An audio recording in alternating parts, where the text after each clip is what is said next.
ফলতায় ফের কমিশনের বজ্র আটুনি। ফলতা বিধানসভায় ফের ভোট কমিশনের। 21শে মে ফের ভোটের লাইনে ফলতাবাসী। ফলতা পুনর্নির্বাচন উঠছে একাধিক প্রশ্ন।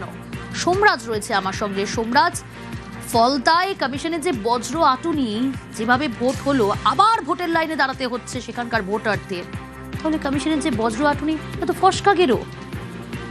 একদমই, এবং সেক্ষেত্রে ফলতা বিধানসভার ভোটের ক্ষেত্রে যে ব্যর্থতা ছিল সেটা কার্যত মেনে নিচ্ছে কমিশন। কিন্তু এক্ষেত্রে কমিশন বলছে যে সরাসরি নজরদারি সম্ভব নয়, কিন্তু যেটা দেখা যাচ্ছে বুথের ভেতরে কোথাও কোথাও ওয়েবকাস্টিং বন্ধ হয়ে গেছে, কোথাও ইভিএম এ টেপ লাগিয়ে দেওয়া হয়েছে, কোথাও দেখা যাচ্ছে ওয়েবকাস্টিং এর সকাল 7টা থেকে সন্ধ্যে 6টা পর্যন্ত যে ফুটেজ, তার মধ্যে নির্দিষ্ট কিছু সময় ফুটেজ মিসিং রয়েছে। এই সংক্রান্ত যে অভিযোগগুলি এসছে সেখানেই দেখা যাচ্ছে যে বুথের ভেতরে সব ঘটনা ঘটেছে। আর এখানেই প্রশ্ন, যেখানে এত সংখ্যক কেন্দ্রীয় বাহিনী, যেখানে অবজারভার, এত সংখ্যক অবজারভার নিয়ম, জেনারেল অবজারভার, পুলিশ অবজারভার, তারপরেও কিভাবে এই ধরনের ঘটনা ঘটে গেল বুথে, এবং যেটা কমিশনের নজরে এলো ভোট গ্রহণের চলাকালীন সময়, এবং তারপরে কমিশনের নজর এড়িয়ে কিভাবে এই ঘটনাগুলি ঘটলো। এবং যদি ওয়েবকাস্টিং এর ক্যামেরা বন্ধ হয়ে যায় তাহলে এক্ষেত্রে অবশ্যই গাফিলতি থাকে।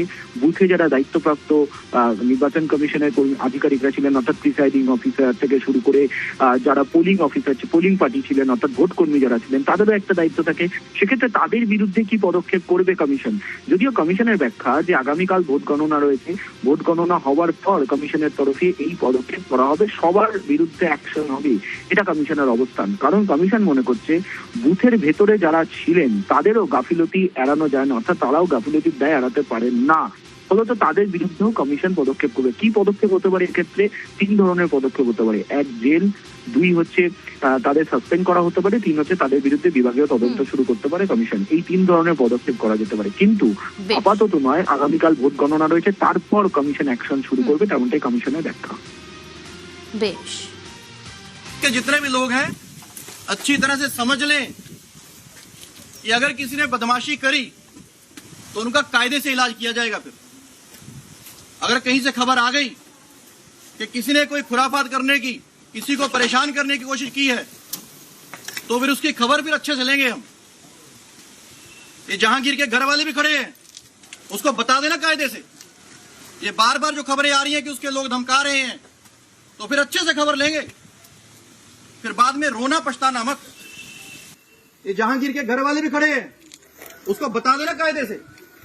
ये बार बार जो खबरें आ रही हैं ফলতায় ভোটের আগে আইপিএস অজয় পাল শর্মার দাবাঙ্গিরি। बदमाशी करी, ভোটের দিন কি হলো? আনিসুদ্দিন রয়েছে প্রতিনিধি। আনিসুদ্দিন, ফলতায় দাবাং কোথায়? ভোটের আগের দিনের ছবি দেখাচ্ছিলাম, ভোটের দিন কি হলো? परेशान करने की कोशिश की है। একেবারেই দেখো, 29শে এপ্রিল ফলতা বিধানসভাতে যখন নির্বাচন চলছিল সেই সময় পুলিশ অবজারভার অজয় পাল শর্মা তিনি কিন্তু তার কনভয় নিয়ে ফলতা এলাকা জুড়ে কিন্তু ঘুরছিলেন, এবং যেটা ফলতা তৃণমূল কংগ্রেসের প্রার্থী জাহাঙ্গীর খানের দাবি যে অজয় পাল শর্মা তিনি দক্ষিণ 24 পরগনার পুলিশ অবজারভার, কিন্তু ভোটের দিন তাকে সারাদিন দেখতে পাওয়া গিয়েছিল তিনি কনভয় নিয়ে ফলতা এলাকায় চষে বেরিয়েছিলেন। কিন্তু তারপরেও, অর্থাৎ যে ফলতা বিধানসভার একেবারে 21শে মে যে জাতীয় নির্বাচন কমিশন যে পুনর্নির্বাচনের ঘোষণা দিয়েছেন, তাহলে ভোটের দিন 29শে এপ্রিল কি করছিলেন পুলিশ অবজারভার? বুথগুলোতে তিনি যখন ঘুরছিলেন তখন কিন্তু তার কাছে কি কোনো অভিযোগ আসেনি? তাহলে এই যে ঘটনা ঘটেছে, অর্থাৎ পুলিশ অবজারভার ভোটের আগে যেভাবে জাহাঙ্গীরের গ্রামে গিয়ে, অর্থাৎ তৃণমূল প্রার্থী ধমকে সুরে বলেছিলেন যে জাহাঙ্গীরের লোকজন এলাকায় ধমকাচ্ছে, যদি সেটা করে তার জন্য ব্যবস্থা নেওয়া হবে, কিন্তু তারপরে দেখা গেছিল যে ফলতা বিধানসভা জুড়ে ভোটের দিন তিনি তার কনভয় নিয়ে চষে বেরিয়েছিলেন, এবং সুস্থ এবং অবাধ ভোট করার জন্য তিনি সারাদিন ফলতাতে ছিলেন।